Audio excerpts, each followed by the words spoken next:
Drake Maye has been in the news headlines lately, with some calling him fool's gold and saying his breakout, even his MVP buzz, is just a result of an easier schedule. And while there is some merit to that, the truth is simple. Drake Maye has arrived. The proof lies in the very meaning of MVP. Not only that, but once you factor in a supporting cast, compare what he's doing now to how he played last year as a rookie, the whole picture comes together. And that's what we'll be breaking down in today's video while looking at some film as well. Now, this video is not a MVP case for Drake Maye. What I want to focus on here is why Drake Maye has genuinely become a great quarterback. The biggest proof of evidence for that is actually the most important aspect to being an elite quarterback in the NFL, and that actually lies to the very meaning of MVP. The value a player is bringing to his team. Drake Maye is bringing a lot to the table for the Patriots and basically is the offense for the team. And to break down the value QB brings to the table by himself, separate from the offense, is based on three things. The first is how he plays in crunch time. Going back to Patriots-Bills game back in week 5, the score is going to be 20-20 with 1:25 on the clock in the fourth quarter. The Patriots have an opportunity to win the game if they can get down the field in time to kick the field goal. With the coverage, it looks to be cover 7. Maye takes a snap, looks to his right, and sees the opportunity in the zone defense at the sideline here. With pressure coming from the interior, he throws his ball while taking a hit and gets it to Booty to secure the first down. It's one of many impressive throws Drake Maye has made, not only in crunch time where it's mattered, but also being under pressure as well. This throw was set up a few plays later, a field goal that would win the game. Another crunch time situation was against the Saints. It's going to be 3rd and 11 with 2:40 on the clock in the fourth quarter. Coverage is kind of looking like it's going to be cover 6 pre-snap, but post-snap it's going to be a cover 3 variation. The Saints blitzing with 5 instead of 4 defenders. Drake Maye looks to the middle at the safety and then to his left. Nothing is really open, so he's going to have to make an anticipation throw, and he has to throw as soon as he gets to the back of his drop back as the Saints pass rushers are closing in on him. Maye throws this to Booty, and thankfully Booty's looking back for the ball as Maye throws his back shoulder, putting it in a good spot for Booty to secure it and get his feet inbounds to get the first down. I understand it's the Saints defense that they're playing against, but they have played pretty well and above expectations this year. Funny enough,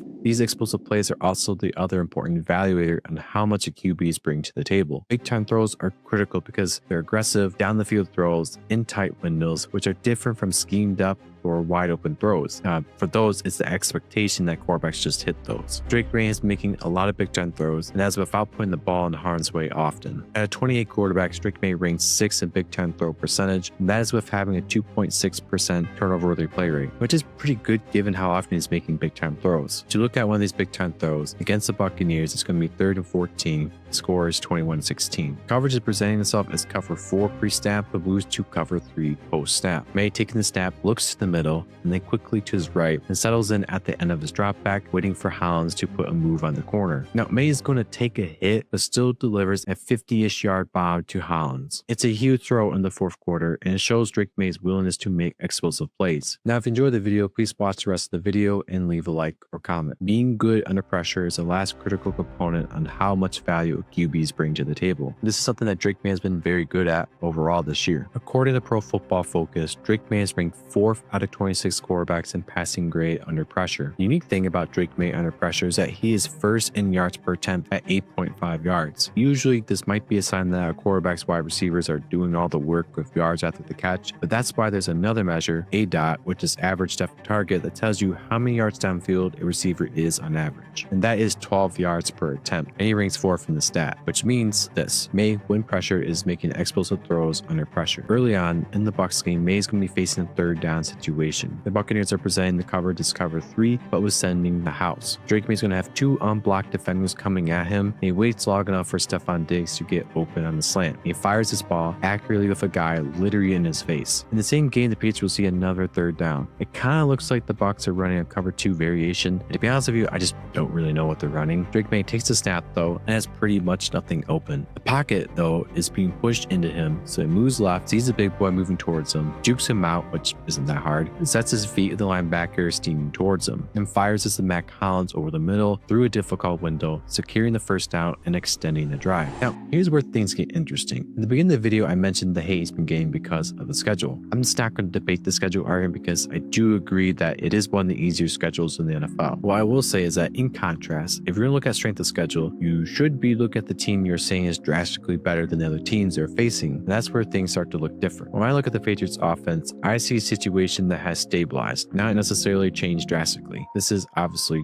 important to point out because if we're going to say he has a cakewalk schedule, then you have to look at what is surrounding Drake Maye to take on these teams. And when we do that, we get a reality check. And to start, the fun one is receiving core. His receiving core has been good from a pro football focused grading standpoint, but that's more so because the scheme the Patriots have, McDaniels has been putting each of those guys in a good position to succeed. We know this because of two things. It is the Patriots game, the ball is being evenly distributed with two guys typically at random being the game plan. It's not like a usual offense where the X receiver is going to his targets because he's that much of a threat, the slot being the next guy up. Basically, the ball is being spread around to everyone, much like the Chiefs, whose receiving core is just not that great. But each guy is being used in their appropriate positions. The second thing is that his receiving core is basically the same as last year, with Matt Collins and Stephon Diggs being the new additions. Some will say Diggs has clearly been the X receiver, but that's not exactly accurate, even though he should be. Moody has been the X receiver, and Diggs has played in the slot and at Z, all over the place really. He's not being used in the same way as he was when he was traded to the Bills to be Josh Allen's guy. People have made that assumption, but that's where the disconnect is. He's not been that guy for Drake Maye. Moving to his offensive line, it has been good, just not anywhere near the good the Broncos offensive line has been. However, a critical point is that for most of the season, the run game has not been there. I point this out because if Maye was not playing well, Maye would be saying he has no run game. And to be a successful offense, you need to take pressure off your quarterback with the run game and play action plays. They've been doing the play action, just run game has kind of been hit or miss. This game, I'm making it short because to truly do it justice, it would take a separate video of its own to break it down right. What I will say with this game, despite what some will say, is that it's not the best fit for Drake Maye. I'm not saying it's bad. That's not what I'm saying. It is a good scheme, one that clearly is working for the Patriots and Drake Maye. The best scheme for Drake Maye, though, is one that will have heavier emphasis on the vertical passing game and with him being more in shotgun. Right now, the Patriots are running more of an offense that's heavier personnel driven, running 12 personnel, which is one running back and two tight ends, and running play action based on it, targeting the intermediate section of the field. Drake Maye has arrived, but we're only seeing Drake Maye with a stabilized situation in a scheme that's not configured to get the absolute best of Drake Maye. The fact that we're getting this level of play from Drake Maye, given the supporting cast, is actually really impressive. So you saw the film in May, bringing the most important parts a QB needs to bring to the table to be elite. We address the supporting cast and strength of schedule concern. Now for arguably the most obvious evidence that he has arrived and is not fool's gold, which is the massive jump in play from last year as a rookie to this year. In 2024, which again was Drake Maye's rookie season, Maye struggled a lot with accuracy deep downfield and at the intermediate level of the field. When throwing to his left at the intermediate, so 10 to 20 yards, he had a 36.4% adjusted completion rate, while throwing to his right at the intermediate level of the field, he had 31.6 adjusted rate. In 2025 so far, Drake Maye has improved his completion rate at the intermediate left from 36.4% to 73.1%, and throwing to his right, he went from 31.6% to 63.2%. That's not all. The other significant improvement was his deep ball. In 2024, throwing deep passes that were 20 plus yards downfield, Maye had an adjusted completion rate of 20% on his left, 35.7% at the center, and 45.5% at his right. In 2025, throwing deep, we see a astronomical improvement with a 50% adjusted completion on his deep right, 66.7% at the center, and 58.3% at his right. This is not something to gloss over either. Making this level of improvement at deep passes is very good to see from a guy that was deemed a raw prospect, but for him to make any significant improvements at the intermediate level of the field is remarkable as well, especially when other quarterbacks have been working on that and ones that just haven't come close to figuring that out. The one thing that I was a little worried about Drake Maye last year was his play under pressure. I know he was a rookie last year, but some of his turnovers were rough, and it wasn't just when he was under pressure,